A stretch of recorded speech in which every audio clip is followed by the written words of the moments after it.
Day 59. Embrace the flood. Daily affirmation. I embrace everything in my life exactly as it is. The literal story of the flood is water purifying the earth. When the rains come, darkness falls. When something you didn't expect or want to happen does, maybe consider the possibility there's another way to look at it. Embrace everything that comes. Embrace the floods. Embracing the gifts as they come flooding in and through is your job in a practice of loving. Whatever happens, whatever your way, you are relaxing into an understanding that everything has its charm, its appeal, its purpose. Everything moves to a rhythm of life, of acceptance, a dark, inscrutable workmanship at play, as Wordsworth wrote, those discordant elements beating as a concerto in one society. Letting go of the need to hold a future event or occurrence frees the moment of now and gives everything up to God's will, flowing and flowering, nourishing your spirit. Sometimes the floods of love come through to wash up oppressed energies and emotions and clear the way for a new day. Accept what is presenting and connect to your inner wisdom at the center of your being where love resides in connection to all that is.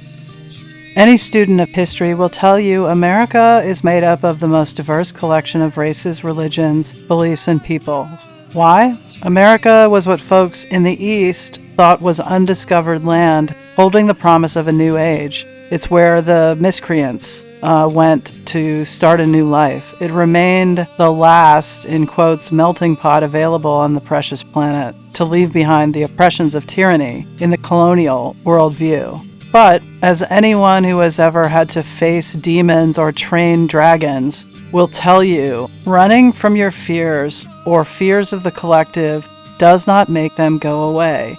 Fears exist to be met, faced, and understood so that we can be freed from any thoughts ruling our unconscious behaviors. Because we've been told we live in the land of the free and the home of the brave does not mean we do not have to practice what we preach. We're not suffering from afflictions of humanity. We didn't murder and oppress and cheat and steal, that we didn't make decisions based on personal fears. We did all of those things in America. Freedom is a discipline we apply every day because every man brings with him and plays host to terrors projecting from traumas into the consciousness of a society. If a healthy community exists, the traumas heal because our loving cares for our community enough to allow for them to be held, understood, and dissipated, transmuted in the whole. So transcend beyond lower thinking forms. Exercise bravery in a quest to be liberated, free, rising above the battlefield and bearing witness to the truth. While our history has blemishes, we continue to atone for the slaughter of Native Americans, the entitled slavery of a beautiful race of people, women's suffrage, civil rights, bank oligopoly, corporate raiding, seething greed. There is one thing remaining constant: faith in the better nature of our angels, the better angels of our nature.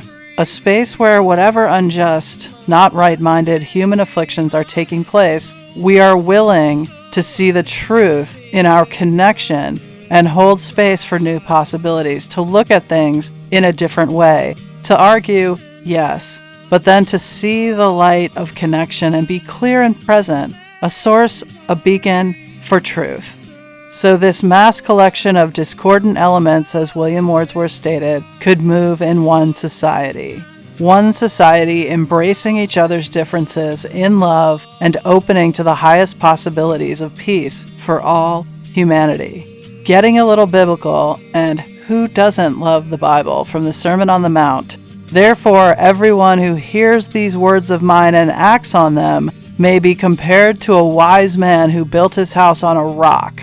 And the rain fell, and the floods came, and the winds blew and slammed against that house, yet it did not fall, for it had been founded on rock. We can build our houses on the rock of truth or the sands of our fears. We are all blessed with a choice. In making a choice between the two, in a stance of honesty and love, I invite you to consider your actions to yourself and others. How will they affect our collective peace? Let's choose peace by embracing what comes. In all the drafts of his speech, Abraham Lincoln included the confrontational, pointedly aggressive statement addressed at the South. He eventually removed from the delivery of his speech. The final line of the inaugural was to have read, "Shall it be peace or sword?" May you create deep harmonies as you breathe in peace and breathe out love. May you embrace what comes with grace. May you know peace all the days of your lives.